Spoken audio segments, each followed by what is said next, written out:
Hello guys and welcome to today's Los Blancos podcast. Today we'll be talking about Alaba's position at Real Madrid next season. We'll also be talking about some more transfers, and lastly we'll be talking about Florentino Perez's audio files. Okay, join us in the podcast after this short interval. Hello guys and welcome to the first section of today's podcast where we'll be talking about Alaba and what position we see him at. Now, last season for Bayern Munich and the previous season before that as well, Bayern Munich played him as centre-back due to an injury crisis. The season before, last season, which was their treble season, they played him at centre-back because Nicolas Süle and Boateng and Lucas Hernandez all had consistent injuries, so they played Alaba as centre-back. He excelled in that position and he moved to that position permanently the year after. Now, this season, we probably need him at centre-back due to Ramos leaving and Varane potentially leaving. So, my question to you is, would you play him as centre-back or left-back? Would you play him as centre-back or rather left-back or maybe further forward? I'll actually play Alaba as a centre-back because what we do know is that Alaba's best position is at left-back and his favourite position is in the midfield. But I think that because we need him at centre-back, not just because of Ramos leaving and Varane potentially leaving, but I just think we need that kind of player, who is good with the ball at their feet. I'm not saying that Militao isn't good with the ball at his feet or Nacho isn't good with the ball at his feet, but Alaba is so much better, and we need that composure at the back. We need that guy, to make those passes, those 60-yard passes, who's composed to even make that 5-yard passes and collect the ball back in defense. We need that kind of player. I'm not saying he's a better defender than some of the guys that like Nacho can be or Militao, but I just think if you have Alaba, you need a player who can complement him, and that's going to be Militao, in my opinion. So Alaba can play a centre-back once he has the right partner. I think Militao and Nacho can do well being his partner, so I think we need him at centre-back. It doesn't matter what position he wants to play. He has to play centre-back because that's where we need him. Yeah, obviously, I agree with you. I think we should play him at centre-back, but my main concern with playing him at centre-back, he does have some lapses of concentration, and that is kind of a concern, but that means we will have a really quick defence with Mendy, with Alaba, with Militao, and Carvajal less so, but the other three obviously very quick and very agile defenders. But do you think that some of his technical attributes will go to waste if we play him at centre-back? Yeah, that's the thing, because he's such a talented player, because like I said, his best position is at left-back because of his attributes going forward, and he's also good in midfield. To the latter stages, we see him played in a pivot with Kimmich at the end of the season. I think he was good. I think he's such a good player. He can succeed in midfield, but let's just say if you play him in midfield, are you missing out on guys like Toni Kroos and Luka Modric because of their technical attributes? So we have players who are good in the midfield. We also have players who are good at left back. Mendy isn't that good going forward, but I think that Miguel certainly is really good going forward. So we have decent options. We have not decent options. We have excellent options in midfield and left back. So I don't think that would be an issue, because yes, he'd be good in midfield. Yes, he'd be good at left back. But it's not like we don't have the players who is technically good in the midfield and left back. Yeah, I always use this example, the Chelsea example, where we was completely outrun by Kante in the midfield, because our midfield's a bit slower and takes their time on the ball, and that's the main problem. They're not as physical and they don't run as much with the ball at their feet. So I think if we play an opponent like Chelsea, where Kante and Jorginho can totally run the show, because Kante will just keep running no matter what and he'll win the ball, and Jorginho's he's super press resistant. Do you think that playing Alaba in midfield, who's more physical and more he's quicker, than Modric and Kroos, as well as having the technical attributes to play in midfield alongside Valverde. Do you think that should be the approach we take against an opponent like Chelsea? Yeah, I mean, that's a good question. That's a good point as well. I'm not against the idea of Alaba playing in midfield. But I think that, it's according to the defensive options we have. For example, Militao and Nacho, I can trust them to play a big game. They showed that last season.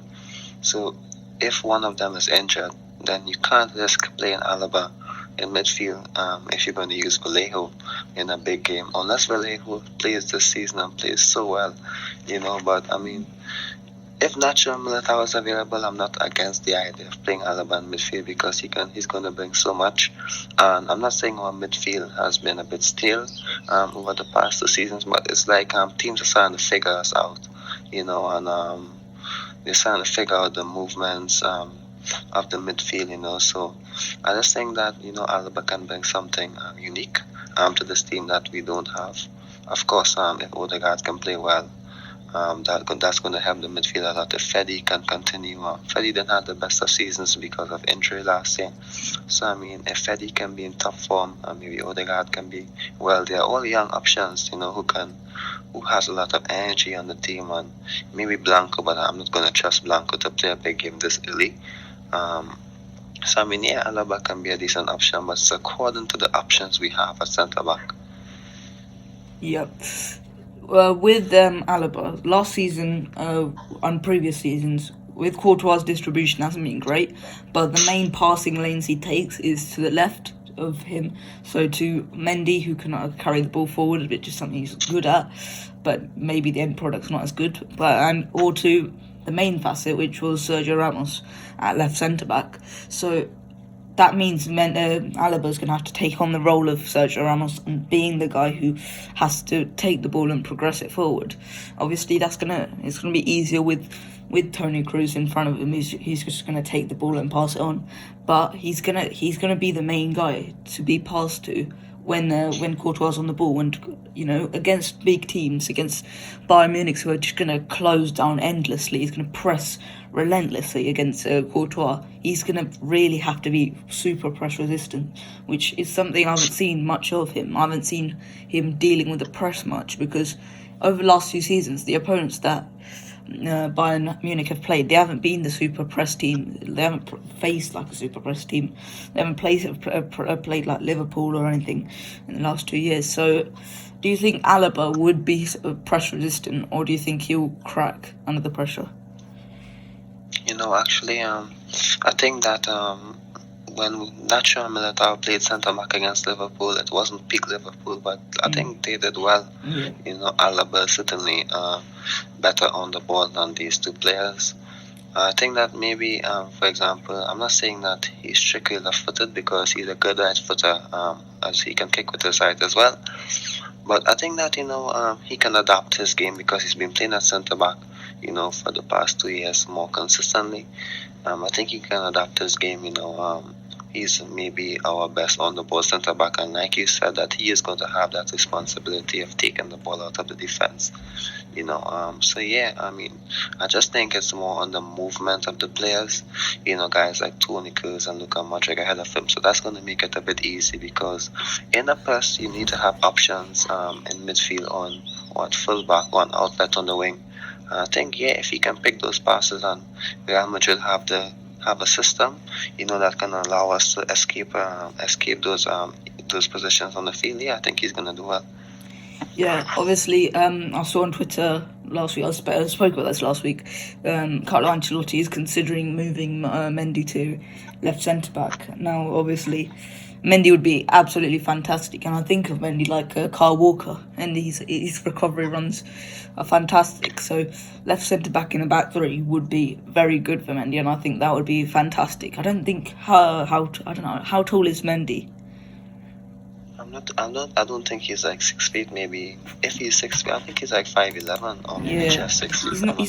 He's not the shortest. He's not like a typical fullback that's small and diminutive, but. Yeah, I'm just going to have a quick search. Yes. Ferland Mendy. Yeah, but actually, I won't trust Mendy in a back 4, but in the back five as the left centre back, yeah, I would like to see Yeah. Mendy play as left centre back. Maybe someone like Miguel play in a wing back position. Yeah. Oh, Mendy's only 5'9", which is quite surprising. He looks a lot taller than that. Yeah, he actually looks a bit taller. Yeah, he looks a lot taller than 5'9". But I mean, I guess if we have Militao right centre back, I think that could make up for it. But yeah, Alaba's not the tallest as well, as we know. Alaba is 5'11", I'm pretty sure. So he's not the tallest, but I don't think that'll be a problem because of his running and his pace. So he'll be able to recover the ball just like Kyle Walker. So I don't think that'll be a problem. Jules Koundé is 5'10", and we actually would like to sign him. So I mean, I don't think the biggest height is AC because Real Madrid haven't had like, the tallest of centre backs, like Hummels or like, let me see, like Piqué, because Ramos is just 6 foot. I don't think. Yeah, so I mean, Varane is quite tall, but he isn't that like aggressive centre back, I mean, I don't think we've had that monster for centre back in terms of height and size, over the past maybe 10 to 15 years. Pepe was strong, but he wasn't that big, Yeah. But I mean, yeah, we have the guys who can play as centre back. I think Mendy can be a good option to play as a left centre back in a back three, not in a centre back pair, but in a back three. So I think we have the options. I've actually had this question for you, and I posted it as well maybe a few weeks ago, and I stated, do you think that Casemiro can play as a centre back? I mean, how tall is Casemiro? I think he's 6'2". Yeah, I think he's 6'2", and the thing with Casemiro is that yes, he's good in getting into the box as well, but I think with Casemiro the situation is that he isn't like the best of the ball at his feet, and maybe to prolong his career, maybe he can play a few games as centre back, Yeah. So I mean, I'm not too sure if that's going to be an option this season, but definitely in the future, I think we can have a look at that. Yeah, one thing you can say about Casemiro, he is like a centre back. He's very aggressive. He's quite brave. Like he jumps into tackles quite regularly. He's composed. He's really composed. He's concentrated. He makes good decisions as well sometimes, and his positioning is really good as well. So I think centre back, he's got the mental side of a centre back. I just don't know if he's going to get the technical attributes needed to be centre back as well, but because as a CDM it's going to be very different to play than a centre back. CDM is going to be like the cover for centre back. If he drops back one more, maybe he could leave like gaps in the defence where like quick forwards could definitely exploit. So I don't think Casemiro, we could gradually train him to be a centre back, but considering we've got no other options really, that are like him in CDM, I don't think it's very suitable for us to play him at CDM at centre back. And Blanco, he's very good, but he's more of a deep line playmaker. And I think Casemiro is the ball winning midfielder. He wins the ball. That's what he does. And I think he would be a decent centre back option if we trained him to have the positional sense of a centre back. But I don't think there is a suitable replacement for him if we don't have another centre CDM. We could buy someone, but I think Casemiro is a very unique guy. CDMs have trained themselves to be a bit like Busquets and more of a, more like greater passing, great on the ball. That's what CDMs have built like to be nowadays. But then the Casemiro mould has gradually been phased out of the game. So I think yes, Casemiro at centre back, he would be an alright option, but we need to train him, and I think that is our main plan. That should be our main plan. Later on in his career, I think we can focus on doing that when his pace diminishes and his strength a bit diminishes as well. But right now, I don't think it's very suitable considering we got no other options.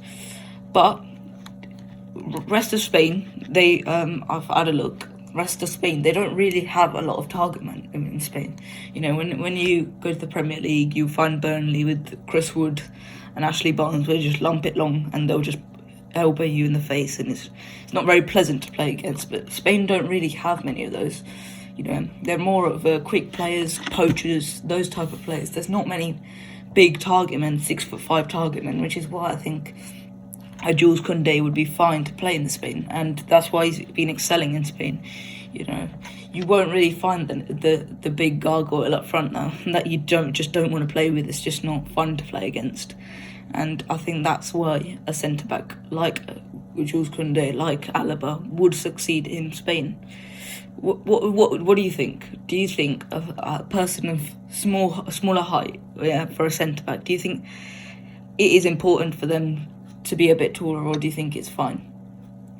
Yeah, it's according to the opponent. Like I said, for example, it's difficult. I haven't seen Koundé play against maybe a guy like Lewandowski, or maybe in the Premier League.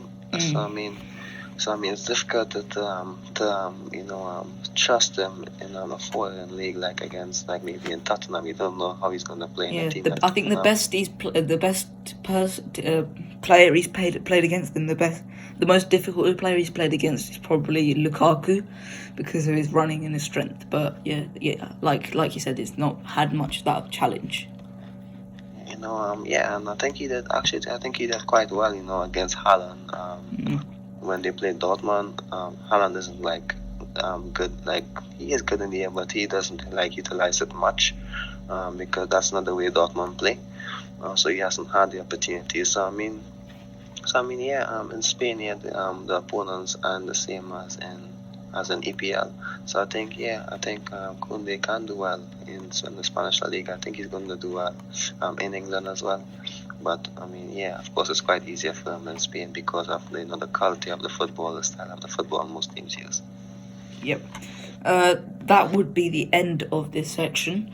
Next section, we'll be talking about potential transfers, that rumours that have come up.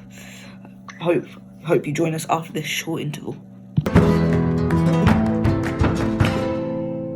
Okay, we're back for the second part of today's podcast, where we'll be discussing transfers. Let's just get right into it. First three, we have Leon Goretzka, and Goretzka, for me, has been a fantastic signing by Bayern. He's signed for a free from Schalke, I believe it was, and he hasn't looked back since that move, and I think his physicality could be very useful in Spain, when other teams more have slow midfielders. If we have Goretzka, he's just going to bully them basically, and I think 5 goals, 5 assists. He is a box-to-box midfielder, and he likes to get up and down the pitch. So physicality, stamina, I think that's what he bases his game around. What do you think? Yeah, of course. And he's also that kind of player who knows where the goal is in terms of making his runs, etc., and finding space in the box. He's that kind of player who can make those runs straight at the goal, straight at the box, to get on the end of goal scoring opportunities. I think he'd be such a good option in this team. Not because Toni Kroos isn't going to go on forever. Luka Modric is not going to go on forever, despite they both had decent seasons. But you can see, like you mentioned, in the Chelsea game where we needed, I think he would have done so well in that Chelsea game. So I'm not against the signing, especially as his contract is at the end. We can get him for cheap, or we can actually get him on a free transfer, just like Alaba. So with him in the team, I think he's going to be a good player. But if he signs, of course, most likely he's going to start. I think it just might affect Fedi's game time. Fedi actually has developed a lot in terms of his goal scoring and attacking attributes in getting into the box. If you look at the game against Barcelona, in the first, when we won, I think we won that game 3-1, when Fedi scored the opener. Just that drive into the box as well. He's a bit faster than Goretzka. He has a bit more energy about him in terms of his speed. He also showed that he's a bit more versatile, but I just think that signing him could affect Fedi. But I'm not against the signing. I would like to have him in the squad, but I hope that his signing doesn't affect Fedi too much. Yeah. So Bayern Munich, they're probably the best finances in Europe, purely because of their business model, and in that way, they like to, as they've shown with Alaba, they don't like to overpay on any players. The maximum I think they were willing to pay for Goretzka is £14 million per year, and Goretzka wants 19 million. So it is a big change, and I don't think Bayern are very stubborn in that way. They don't like to be held ransom by a player, and they know that they can just get a player from the Bundesliga of equivalent value and of equivalent ability for cheaper and for less wages, and they're just going to say, no, actually, we don't need you. You're not the player we need. You're not a star player exactly. You're not Lewandowski. You're not Müller. You're more of a support act to them. So you can go if you ask for this much, you can go. So I think in that way, Bayern are very clever, and they either will get Goretzka to lower his wage demands if he wants to stay or leave, and then buy a player of similar value from like Dortmund or Leipzig or Mönchengladbach or many others. So in that way, Bayern are very smart, and it reminds me of the Toni Kroos transfer. In the end, it hasn't worked out for Bayern. That transfer, I don't think it has anyway. I'm not sure how they still feel about that transfer, but in my eyes, I don't think it's worked for them. And ultimately, it's very similar to that transfer where Bayern haven't rated him highly enough, and now they're going to lose a player of his standard, of his stature in the game. So I think Goretzka for Real Madrid, it's going to cost a lot in terms of his wages. It's rarely a free agent. He's never free because of all the signing bonuses at the agent fees. But it would be a very nice transfer. And I think in terms of Fede's development, Fede is obviously a fantastic player, but I think Modric, Kroos getting on now. I think if we can play Goretzka next to Fede, and if we can develop them two together, I think that is where I think we would be best served in the future. Yeah, of course, he'd be a good signing for us, I have to say. You're on point there. Yeah, okay, we'll move on now to his Bayern teammate, who I just spoke about earlier, Lewandowski. Now, obviously, had a fantastic 2 years now, where he's broken the Bundesliga goal-scoring record from Gerd Müller, and with 4 less games. So, obviously, had probably the best season of his career. I think he deserves the Ballon d'Or, but others obviously don't, and they think Messi deserves it. Not my place, because I'm obviously going to be a bit more biased. But Lewandowski, I think one of his best seasons in his career, and 41 goals, 7 assists. He's had a fantastic year. What do you think of Lewandowski? Yeah, he has such a good year, I just think he's so good in the box. The way he scores, the way he maybe sometimes just need that one touch, to finish off chances. I think he's the best striker in the world at this time. But at this time it's difficult to maybe spend money on a guy like Lewandowski. We have Benzema. I think they're the same age. I think he's 32, 33. But I know that Benzema isn't aging. But I think Lewandowski is that kind of guy. He's so professional, and his physical attributes are so good. I think he might be 32, but I think he maybe have like 4 good years in him. Of course he's gonna slow down within that 4 years. But he's still gonna get you these goals. Be similar to Benzema, similar to Ronaldo. When they're getting on in age, they're still scoring goals. They're quite different, to maybe a guy like Sergio Aguero, who's at a similar age to them and slowing down, because I just think they're such physical beasts, Benzema and Lewandowski, I think they can go on, for a bit longer, So, he's going to be a good signing, but I think if we're going to sign a striker, we're going to sign maybe a guy like Haaland, because I think Benzema can't coexist with Lewandowski. He can't coexist with Haaland, but Haaland is so young, and if that clause is available on next year, we can sign Haaland because he's so much younger than Lewandowski. If I can get Lewandowski, for something under 30 million, I'm not against that signing. But I'm having huge doubts about Haaland coming to Madrid. I think he maybe might go to Chelsea, or Man City next year. But personally, I think Lewandowski would be a good signing for us, but I'm not going to overpay, for a striker if we have Benzema. Yeah. What I've noticed about players like him, poachers in the box who are just like fantastic and play on instinct, is that they don't need the physical attributes, and that's why they play longer. That's why Ronaldo is currently playing so well into his mid-30s, and that's why Benzema's going to do that. Benzema's more of a player who gets in the box, and that's why I think ultimately we're going to have to replace Benzema in the next 2 years, because Benzema, as much as he's fantastic, like he does use his physical attributes a bit more than Lewandowski, because Lewandowski just relies mainly on his finishing ability and his like decision making and his composure and his off the ball movement. So I think in terms of that, I think that's why we have to replace Benzema in the next 2 years. Lewandowski, I think, is going to be like Ronaldo in that he's gonna play into his mid-30s. I think Lewandowski hasn't showed signs of getting any worse, and that Benzema, I think. Neither is Benzema, to be fair, but in terms of I think he uses his pace a bit more. I think he uses his stamina, his strength a bit more than Lewandowski. I think that's why Benzema will ultimately retire quicker than Lewandowski.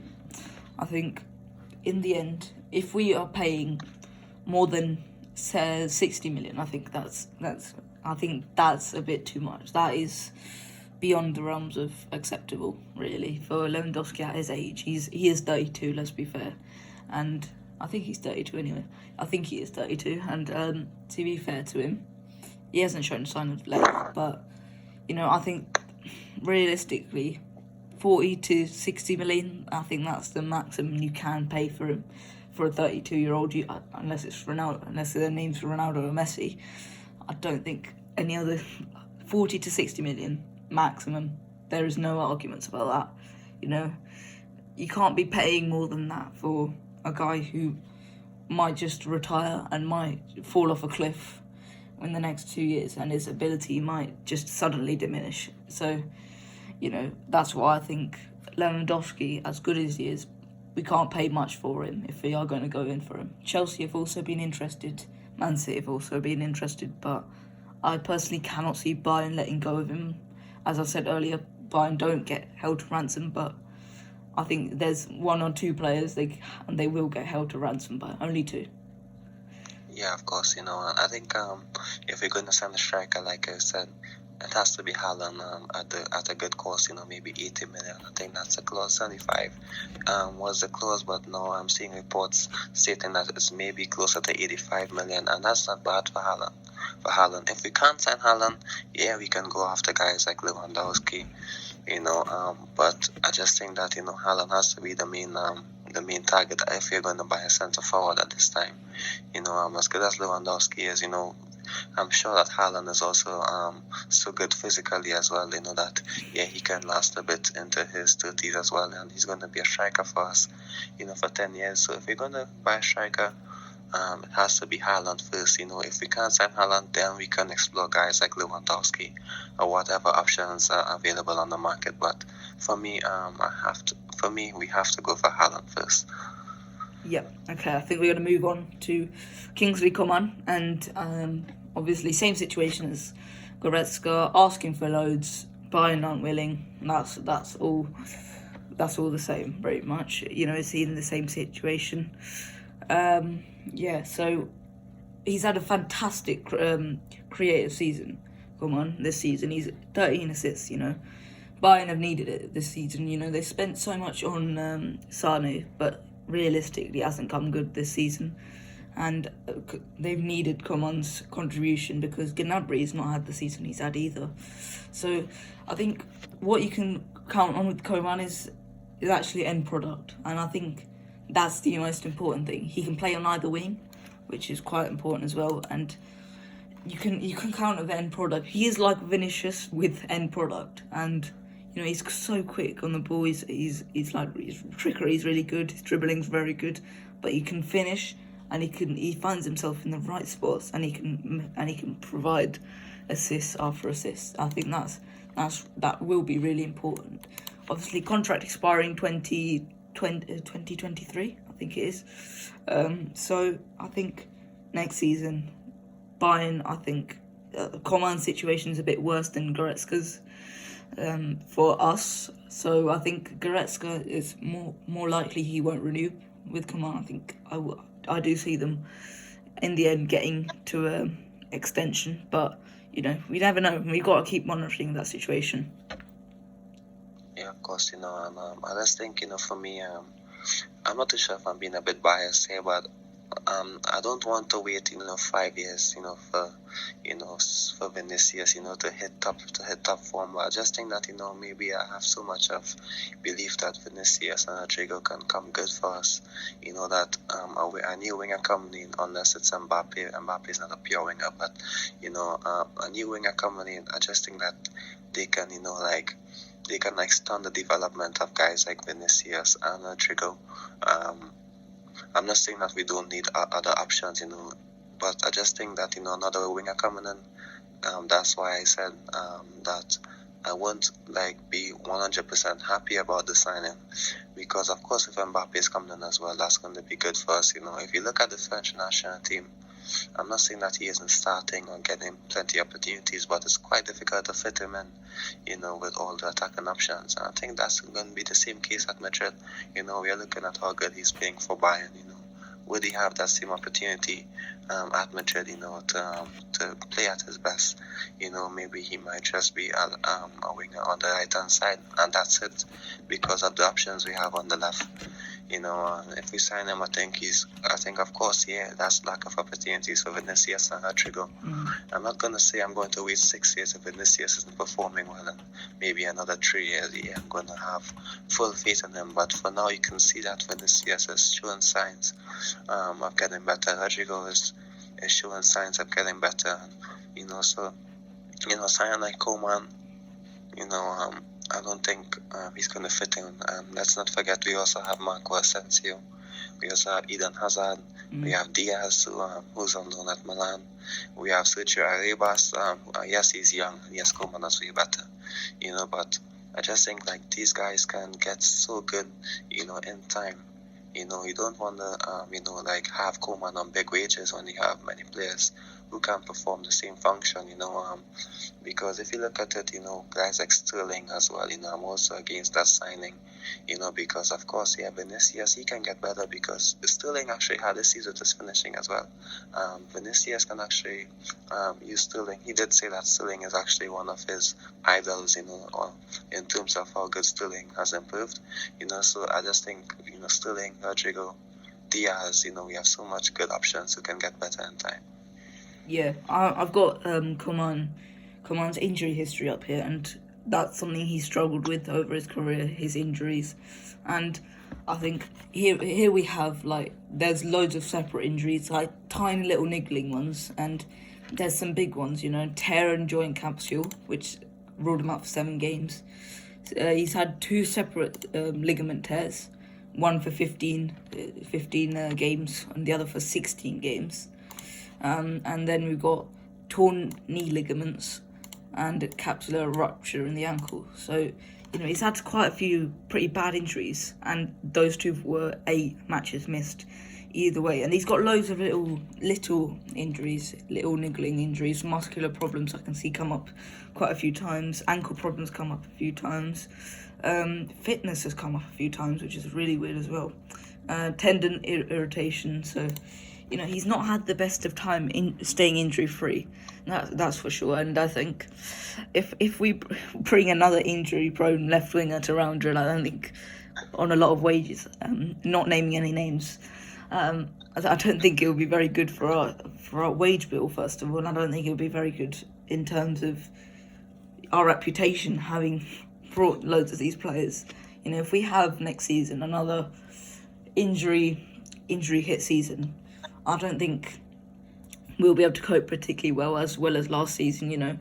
Say if we went centre backs. I mean, that could all be gone within a few injuries. And then we're suddenly down to Victor Chust and Vallejo, and on the wings that could mean we'll have to play Marvin and Juan Milatasa. So it's not looking particularly promising with his injury history. But as I said earlier, he is a fantastic winger, and on form.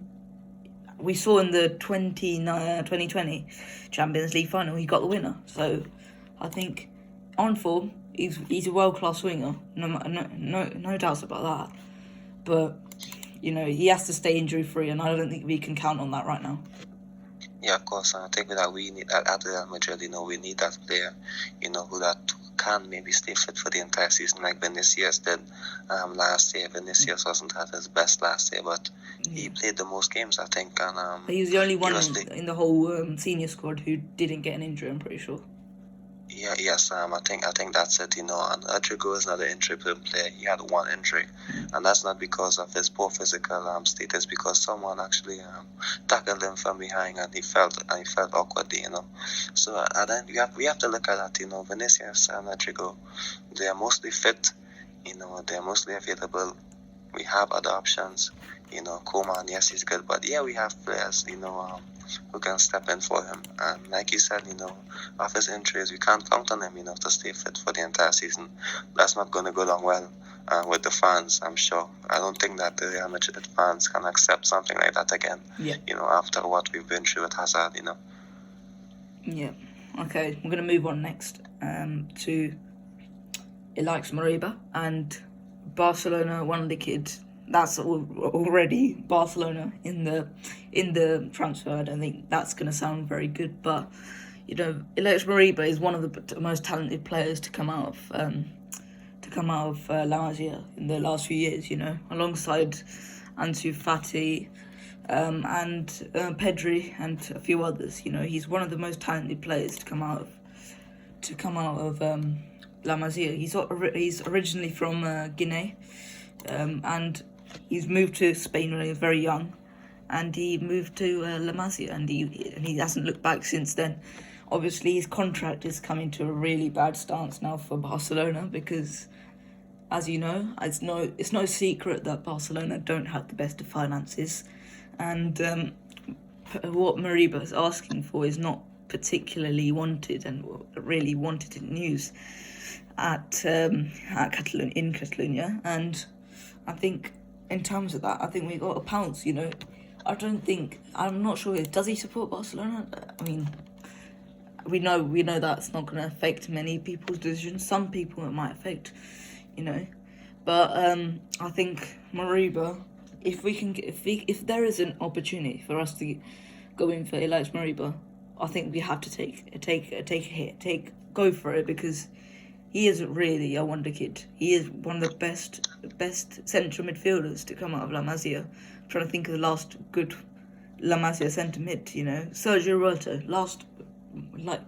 Sergio Roberto doesn't look like a talented player nowadays, but when he first came through, he looked like a fantastic prospect, and that's what Alex Moriba looks like right now. So, would you take a hit on Alex Moriba? Yeah, of course. Yeah, I actually would, because he would be a good option in the team as well. He's not going to be a starter to come in. I think he's going to be a good option.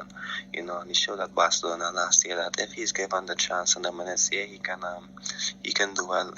I think I would like to sign him more. Because it's from Barcelona. It's good to get under the skin of Barcelona as well. Which would make a good headline. I think he'd be a good midfield option. For us, of course, we don't know how good he's going to be maybe in 5 years, but yeah, he had a good start, in terms of his career.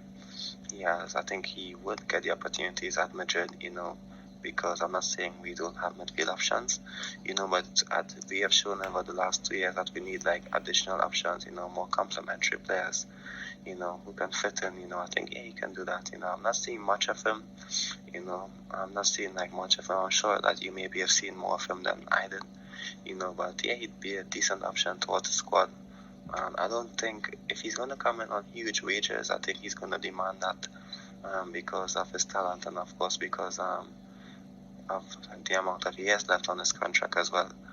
So I don't think I would like if he's going to demand so much from Real Madrid. So if he's demanding a lot, I don't want us to sign him. I don't think Perez is going to accept that as well, So I don't think he's going to come to Madrid, but he'd be a good option. Yeah. With Mariba, last El Clasico, I remember last minute he got the ball on the edge of the box and he just smashed it and it hit the crossbar. So it nearly denied us an El Clasico win. That El Clasico win was key in taking the title race to the last day, but in the end it didn't matter. But still, it was an El Clasico and he nearly got the draw for Barcelona. So you can see that he's got a finishing instinct, and that might be very important. He reminds me of Isco, to be fair, and because his flair, he's really quite good on the ball. He's pretty tall as well. I'm looking at it. He's 6'1". 6'1" for such a young player. It's pretty good, and if Casemiro's missing, he could be the main target for corners. Because I saw one of his jumps and Barcelona fans were raving about him on Twitter. He's got a really big jump, which is really weird. He's not a traditional Barcelona player in that he's not like a beautiful tiki-taka player. He is more of a Casemiro. He's with a bit of dribbling ability. So I think he would be a fantastic player to sign. And as you said, if we get under the skins of Barcelona fans, it would be quite nice as well. Yeah, of course. I'm not saying that's the main thing, but it's definitely something I'd be happy about. Yeah. Okay, I'm gonna move on to Giorgio Chiellini now, and obviously won the Euros. I don't want to dwell on that for too long, but he did win the Euros, and he played exceptionally well for the whole Euros, to be fair to him. And I think he is a leader, and I think that's what we're missing. He's a left centre-back, which is quite important. He's left-footed, he would be playing at left centre-back. So as a Ramos replacement, you can't really go wrong with Chiellini. I don't think he can do much worse than Chiellini. And the reason we're linked with Chiellini is that his contract's expired, and Juventus are taking their time on offering a new one. So would you take 36-year-old Giorgio Chiellini at Real Madrid for next season? You know what? That's quite a difficult one because, first of all, I must say that I don't see it happening, but I'm still going to analyze it anyway. Of course, I think he'll be a decent addition, but I don't think that he's going to fit in at Madrid, in terms of La Liga. I think he's going to be exposed quite a lot in Spanish La Liga. I'm not saying that he isn't good enough to adapt his game because he's quite a good defender and he played well, against England with the speedy options that they have. Of course, he was nearly exposed at the end, by Saka, etc. But he showed his intelligence, in terms of that situation, But I think, Italian football it's not the same as La Liga. I'm not saying that I won't sign him. If, of course, we can't get anyone else, it doesn't look like we are signing anyone at this time, but maybe if we can send a player out on loan, we can get Chiellini in, but he's strictly a left centre-back. Of course, he is a goal defender who has a lot of years under the tank. So, he can play as a right centre-back as well, but, we have Alaba as a left centre-back. Not sure his best position is as a left centre-back. Of course, he can play on the other side as well. He's that versatile, but we are also trying to play Mendy as a left centre-back. He'd be a good sign. What a headline to make if he comes to Madrid, but I just think we have options at left centre-back. I wouldn't be too keen on Chiellini coming in. Yeah, with La Liga, you can find these players that are just super quick, and one of those examples is Inaki Williams, and Inaki Williams versus Chiellini in a 100-meter race. I think there's only one winner there, so he will be exposed for pace, and it's not like we play a particularly deep line either, so it's not. It's going to be quite difficult for him, in a Real Madrid side that tries to play more expansive than Juventus. Obviously, Max Allegri's come back to Juventus, and he in the last few years of his first Juventus stint, he was quite pragmatic and played with five at the back. Obviously, you've got no other options when you got Bonucci, Chiellini and Barzagli in one team.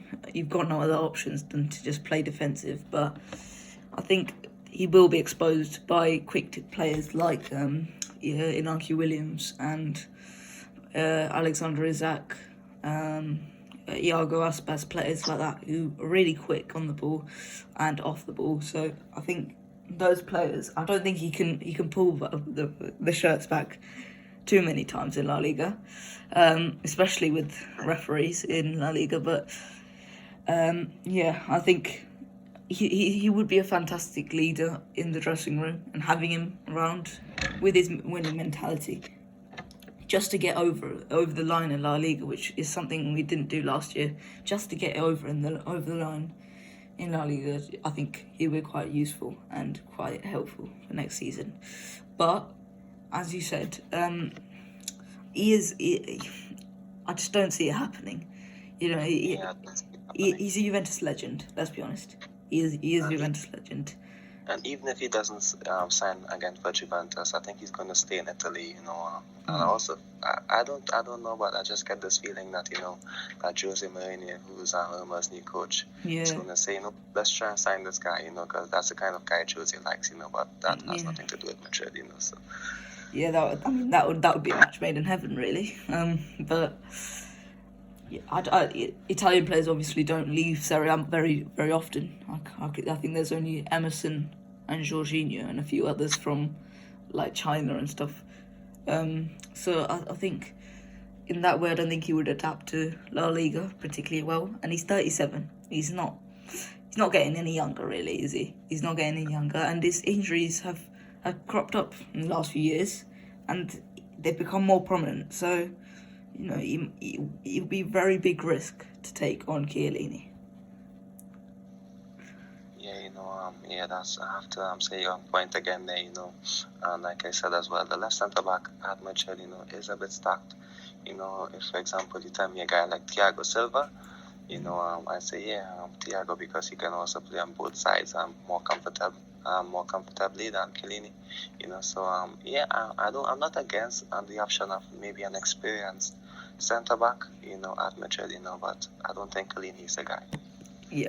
Okay. I'm gonna move on quickly to Jeremy Doku, and had a fantastic Euros. That one game against Italy, he played very, very well, and I think he's too similar to Vinicius. He's way too similar to Vinicius. He's fantastic carrier of the ball, 10.91 progressive carries, and he just carries the ball fantastically. 3.35 dribbles completed per game. These are fantastic numbers, but he's just too similar to Vinicius. He's only got 2 goals and 3 assists last season in France. They're not playing against fantastic opposition, really, is he? And to get that little contributions, he's just too similar to Vinicius, and I don't think we're ready to take that risk on a player like Doku, even when we're failing with Vinicius. So I think that's the reason why we can't go for Doku next season. What do you think? Yeah, I think I can say the exact same thing you did, so I can't add much on it. And of course, it's not bad to have additional options, but you can't have too much in the same player. Vinicius is one of a kind player. Doku is as well, but like you said, we have Vinicius. We have Vinicius. Yes, he's dribbling that much because it's in Liga. You have that opportunity, to dribble a bit more there. So I mean, we have a lot of additional options, after Vinicius. So I mean, yeah, he's a good player, but I don't think that he's going to come to Madrid. I don't think we need him. I don't even think if he comes that he's going to be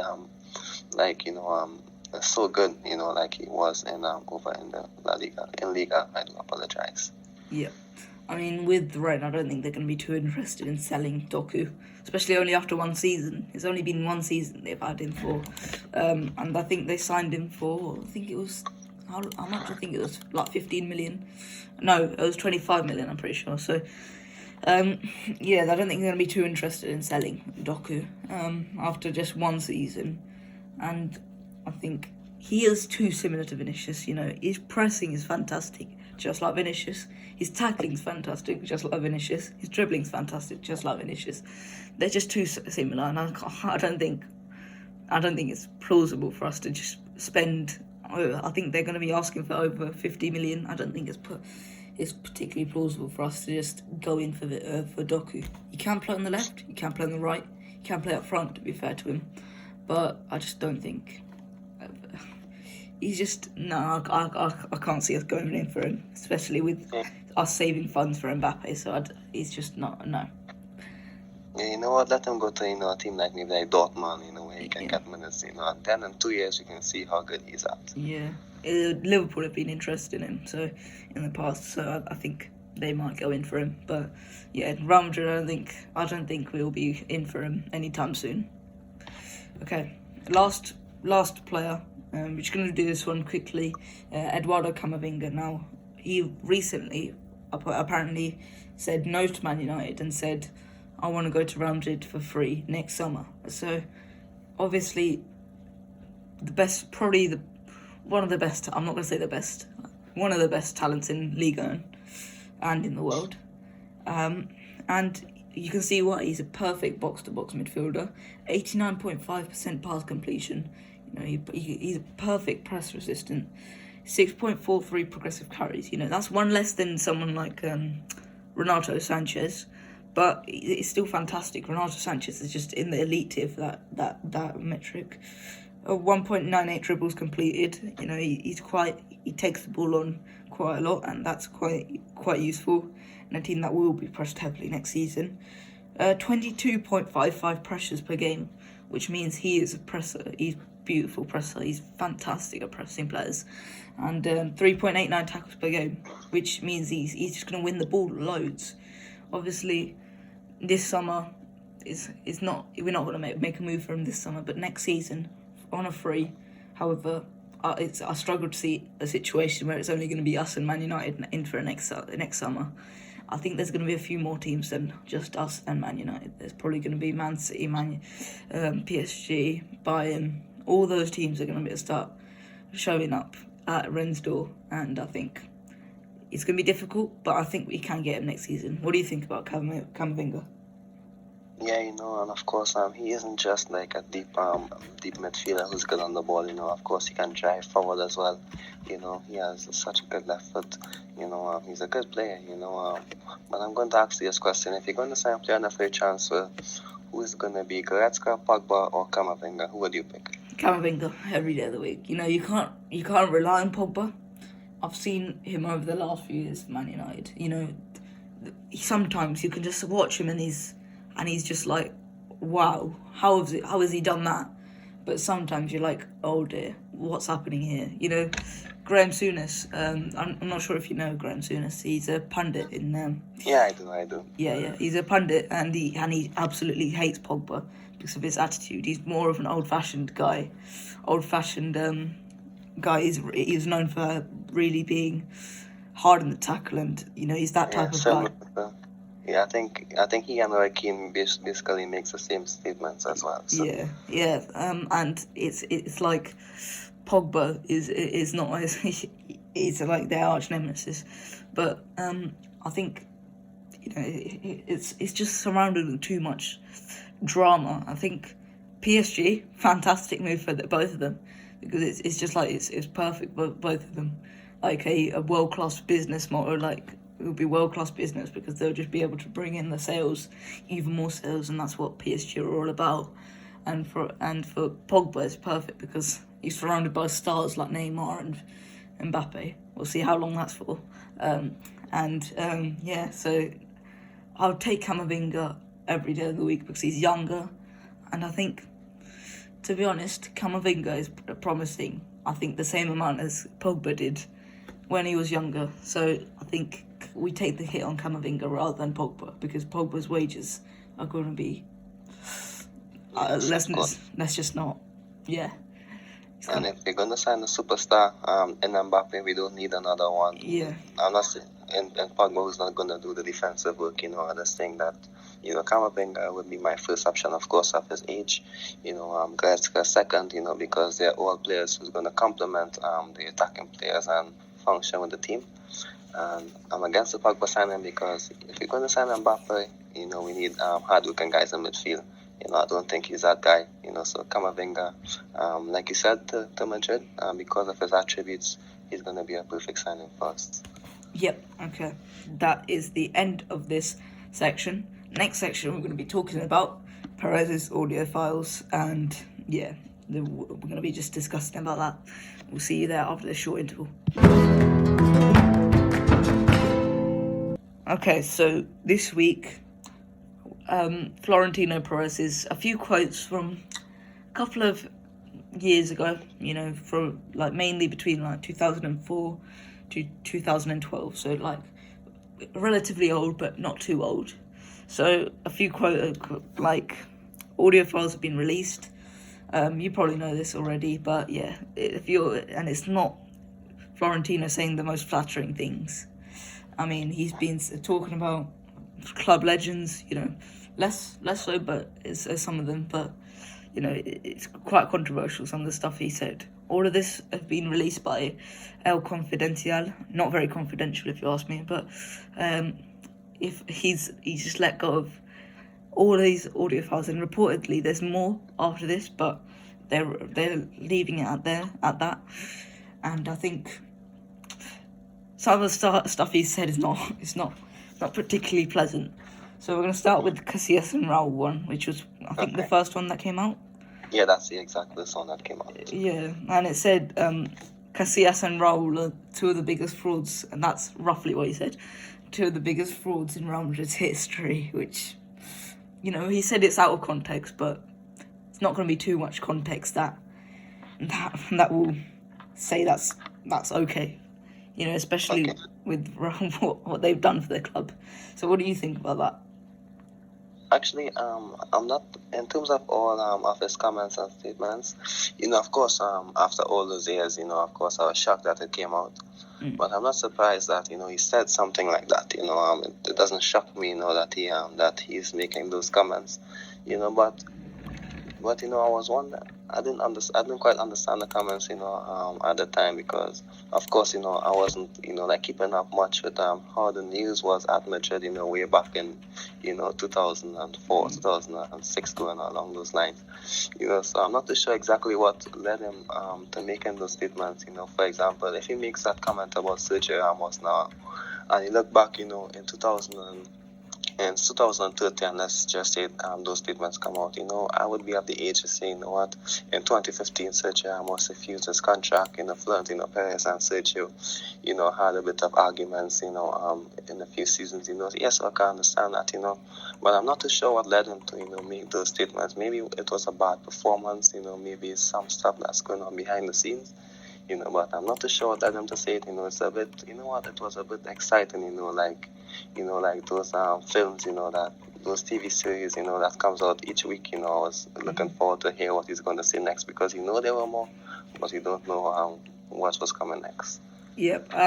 Thing is, with Raul at the time, he was obviously the Galacticos period, and obviously Perez was signing many big players. So I think Raul wasn't like the highest driving in of reputation and money. He wasn't, and you can give that to Zidane and Ronaldo, R9, Figo, and players like that.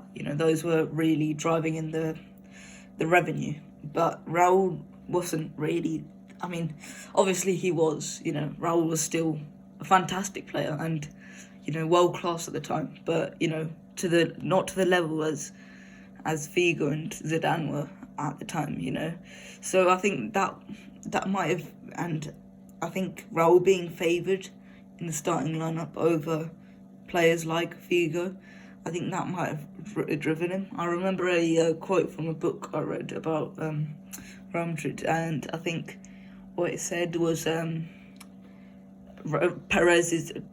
I want to play with players, not names, and I think that was a coach in 2006 once Perez resigned as president of Real Madrid, and I think that is the main thing from that period is that Perez actually had a big say in who played and who didn't.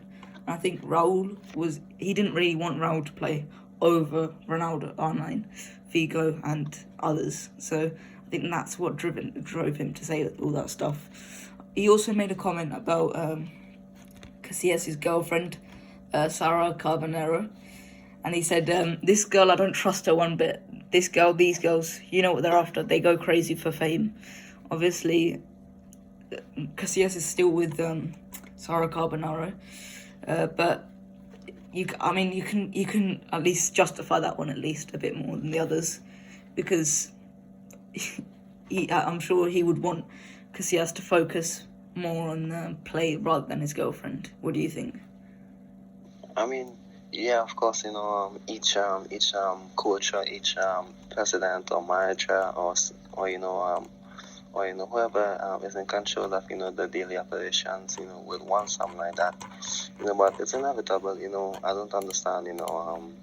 I didn't understand most of that, because I'm not saying it has nothing much to do with football, but maybe Casillas was a bit distracted a few times, like he did said in the quotes, and he said that you can see when they're having a bad time, because he's always late, etc. So I mean, maybe Casillas maybe had like a blip in form or etc. Or maybe he wasn't that good, maybe for a week or maybe a month, and Perez maybe thought that was the issue. Yeah. Next, I think what happened was the Florentino with Ronaldo and Mourinho. I think that next? Chelsea. Yes, and Chelsea. So he called Ronaldo an idiot, which it's just aged terribly, hasn't it? It's just not. You can't write it. It's more just thinking, of the attitude. I think a coach would still. I think someone would still say something like that, up to this day about him, because of maybe his attitude. Of course, I'm not surprised he said that, because of course, Ronaldo was younger back in the day, and maybe he made a few decisions on and off the pitch that wasn't too pleasing. But at that time, I don't think we only won La Liga in 2012. So I don't think it was, and he didn't achieve much at Madrid, so I think Perez, was taking shots at them, because at that time, there was no Champions League, there was only 2 titles, a league and a cup, so he has it easier, to go after them. Yeah, I mean, I think what's happened was the El Confidencial has released the audios that make him sound worse. I think there would be more audios of lesser players rather than I think there would be an audio of some other players like Jonathan Woodgate or something like that, players that did deserve it. But I think El Confidencial has only released the ones that make Perez look really bad in that Ronaldo, Casillas, Raul, because it's too much of a coincidence that Perez says all this about some of the greatest players to ever played for Real Madrid, only them as well. So I think it's just a bit too coincidental that it's them who Perez has criticised rather than some of the players who have deserved it over the years. Yeah, and it's also what gets in the headlines as well. Maybe a statement on that's a player. Let's just say a guy like Hamid Altintop or Esteban Guerrero is not going to get in the headlines as well. So with guys like Casillas and Jose, etc., of course that's going to have so many headlines, But I mean, what my biggest question is, how can the guy be secretly recorded, for close to 8 years? I don't understand that. I don't know how he wasn't aware of that. I don't know where he made those statements. It's kind of weird to me that all those audio leaks is coming out. 6 years. I'm not too sure how he wasn't aware of it. Or the timing of the audios coming out into the public. A lot of it I don't understand. Yeah, I mean, he might know that these audios were there, but think he didn't. He might have forgotten about them. It's 9 years later, ultimately, isn't it? From that conversation, I don't think he would have exactly remembered it. It's quite far away, and he might have forgotten about it.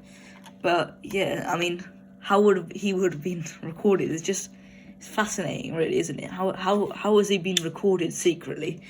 I mean, I think it's mind-boggling, isn't it? Because Yeah, of course, because I don't think he cares too much. If I'm being fair, I don't think he actually cares about what was said, because of course he is the president of Madrid. yeah, Of course he will deem himself, of high status. So why would he care about that? Of course he just put out a statement on the club website, and that's it. I don't think he cares too much. Yeah, I don't understand it. No one understands it. But I think he's gonna move on. He's gonna keep speaking normal. He might just apologize, to a few of them, like Casillas and Raul, because they work with the team. They work with the club up to this day. Say yeah, and that's it. I don't think he's gonna care. He's gonna say no, that's a long time ago. I said it out of context. They're gonna say yeah, accept the apology, and everyone moves on. yeah. I mean, okay, so we're gonna move on to the Özil one. Now, I'm not gonna say the swear words because of the podcast, but you can fill it in yourself. Then, so this is a quote. Then one day he annoyed Jose Mourinho, who jokingly said, "Hey Özil, idiot, let me tell you something, as if I were your father. Because this girl you're going out with has everyone at Inter and AC Milan, including the coaching staff of both teams." And then Özil ended up leaving. Now, this one's a bit more tame, I think, compared to the other ones. Obviously, it's still pretty big, but to make headlines. But I think it's less worse than the other ones, because in the end Özil left her. But I mean, still, how this has managed to come out, especially he's quoting Jose Mourinho here as well. So it's not as if he's saying it directly to Özil. He's quoting Jose Mourinho. So surely how he's been recorded is because it has to be a consistent place he's been recorded by. It has to be some sort of like a microphone inside his office or something, because how he's been consistently recorded over the years as well, which these aren't like week after week after week. It's years. These are like separate years after year. So surely there must be some sort of microphone inside his office or something. Yeah, like I said, it's mind blowing, how for all those years, a guy can, I'm not gonna say the word stalking, but being undercover, like an undercover agent, in your office or wherever you are, and you're just making statements, it's like, you're just walking out, to the shop with a normal guy, and someone just has a phone, in their pocket, and recording everything he's saying. So I don't understand. I don't know where he was when he made those statements. But it's fascinating to me. Of course, it's damaging to the club reputation. Let's not forget that. But I don't think in a month's time anyone's going to care about it. Because there are other stuff, bigger stuff at stake. So I think if Madrid fail, that's going to come out. That a lot of those are going to come out more, of Perez, how it's his fault that we are not doing too well, of his attitude, etc. So I mean, if Real Madrid do well, no one is going to care. Yeah. No one's going to speak about it. No one's going to talk about it next year. But if not just here, we have 2 years. I think Perez might be exposed a bit, in terms of his dealings with the club, because of those audios, because of course those things goes against you in football. Yeah, I mean, this one makes a lot of sense actually, because Mourinho, he loves to be hands-on in the dressing room, and he likes to have control of everything in the dressing room. And what happened was basically Özil was flying out to Milan back every weekend, so I don't think Mourinho would particularly like that. Especially with, like, he would probably miss training or something every weekend. So I think in the end, it's fair enough, really. It's fair enough. So I think more of these are definitely going to come out. I can see it coming out in the coming months, but I don't think El Confidencial has anything much as big as this anymore. I think they've released all the big ones. I think because you can't get bigger than Ronaldo Raul unless he said something about Di Stefano, but who knows? Who knows at this point? That's all I can say. Yeah, of course, I don't. Of course, there's more, but I don't think there are many ones that's gonna make headlines. So of course, I don't think many would be released. Let's just say that he doesn't care, in my opinion, and he just made that statement on the club website, and that's it. Nothing's going to come out of it. I don't think Madrid is going to want those headlines over and over again. But I just think that there was so many coming out. That of course that's a normal conversation. I'm sure that it happens at PSG or let's just say at Manchester United. But it's not being released. It's normal. For a conversation like that to happen. But. Yes, it's mind blowing, but nothing's going to come out of it, in my opinion. It's not going to damage the reputation of the club. I think we'd be fine. Everything would be fine. Perez doesn't care. So Real Madrid are going to move on. I think all the other statements, like you said, there are more, but I don't think it's headline makers. To get those statements out because everyone knows that there are statements out there. I'm sure that you can tell that the more statements came out, not many people were that interested in it, so I don't think that there would be too many to be concerned about in the future. Yep, okay. So I think that should be the end of the podcast. Have you got anything else to say? No, I think that's it, unless there's another topic or another chance we'd like to speak about, but I think that's it. Yeah, okay. So thank you for joining me today, and as always... Yeah, of course. It's been another good podcast on today. Thank you for having me. Yep. Okay. See you all for another video maybe this week. It might come out this week. Otherwise, we'll see you for the podcast next week. Bye bye.